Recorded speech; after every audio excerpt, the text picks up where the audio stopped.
का बाजार गर्म था, यतीमों को कोई पूछने वाला ना था, बेवाओं को कोई पूछने वाला ना था, गरीबों को कोई सीने से लगाने वाला ना था। ऐसे माहौल में जमीन भी चीख पड़ी थी कि ऐ परवरदिगारे आलम, किसी ऐसे को भेज दे जो जुल्म तशद्दुद का खात्मा कर दे। ऐ परवरदिगारे आलम, किसी ऐसे को भेज दे जो पूरी जमीन पर इंसाफ का परचम लहरा दे। तो अल्लाह तबारक व तआला ने जमीन की इस दुआ को कबूल किया और ठीक 12 रबीउन नूर को सुबह सादिक के वक्त मक्के की धरती पर आमना के आंगन में एक सूरज तुलू हुआ, जिसकी रोशनी को मेरे इमाम ने देखा तो बेसाख्ता पुकार उठे कि सुबह तैबा में हुई, बढ़ता है बाड़ा नूर का, सदका लेने नूर का, आया है तारा नूर का, मैं गदा तू बादशाह, भर दे प्याला नूर का। चांद झुक जाता जिधर, उंगली उठाते महद में, क्या ही चलता था इशारों पर खिलौना नूर का। तेरी नस्ले पाक में है बच्चा बच्चा नूर का,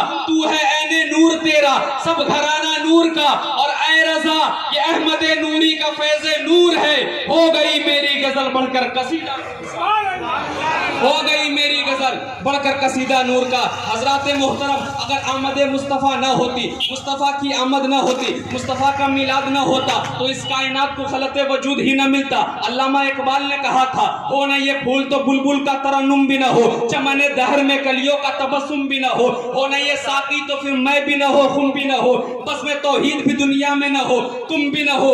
खेमे अफलाक का इस्तादा इसी नाम से है, बज़ में हस्ती तब शमादा इसी नाम से है। आज जो कायनात में चरागा है, आज जो कायनात में रोशनी है, ये आमना के लाल के कदमों का सदका है। मोहम्मद न होते तो ऐ बंदा परवर, खुदा खुद ही होता, खुदाई न होती। हजरात मोहतरम, खुदा खुद ही होता, खुदाई न होती। तो अल्लाह तबारक व तआला ने हम मोमिनों पर एहसान किया कि अपना रसूल भेज दिया, अपना नबी भेज दिया। अगर मुस्तफ़ा न आते, मुस्तफ़ा को भेजने के बाद अल्लाह ने फरमाया, ए नबी ये चांद की चांदनी तेरे लिए है, सूरज की रोशनी तेरे लिए है, उफक का जमाल तेरे लिए है, सितारों की जगमगाहट तेरे लिए है, ये बलखाती नदियाँ तेरे लिए है। महबूब आदम को भेजा तो तेरे लिए, नूह को भेजा तो तेरे लिए, शीश को भेजा तो तेरे लिए, जकरिया को भेजा तो तेरे लिए, यहिया को भेजा तो तेरे लिए, ईसा को भेजा तो तेरे लिए। न क्यों आराइशें करता खुदा दुनिया के सामा में, न क्यों आराइशें करता खुदा दुनिया के सामा में, तुम्हें दूल्हा बना के भेजना था बज़्म इम्का में, तुम्हें दूल्हा बना के भेजना था बज़्म इम्का में। हजरात मोहतरम, अल्लाह ने 1,24,000 नबियों को भेजा कमो बेश, लेकिन उसमें सबसे अफजल हमारे नबी को बनाया। हम और आप अपने नबी की तारीफ करें तो कोई बड़ी बात नहीं, हमारे उलमा नबी की तारीफ करे तो उतनी कोई बड़ी बात नहीं, लेकिन गैर मुस्लिम नबी की तारीफ करे तो फिर बात बनती है। बस एक बात के साथ मैं अपनी गुफ्तगू को खत्म करता हूँ। एक इंग्लैंड का रहने वाला था, बहुत ही नामवर शख्सियत, बहुत ही पढ़ा लिखा, बहुत ही बुद्धिमान। वो एक एरोप्लेन में सफ़र कर रहा था, इत्तेफाक से उसके सामने वाली सीट पर एक सीधा साधा मुसलमान बैठा।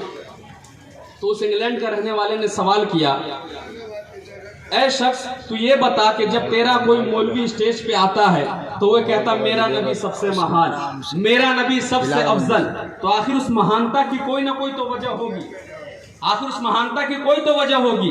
तो जो मुसलमान था वो सीधा साधा था, उसने अपने इल्म के मुताबिक जो जवाब देना था दिया। लेकिन वो जो इंग्लैंड का रहने वाला गैर मुस्लिम शख्स था, उसने कहा मुझसे सुन तेरा नबी क्यों अफजल, मुझसे हक वही होता है जो सर चढ़ के बोले।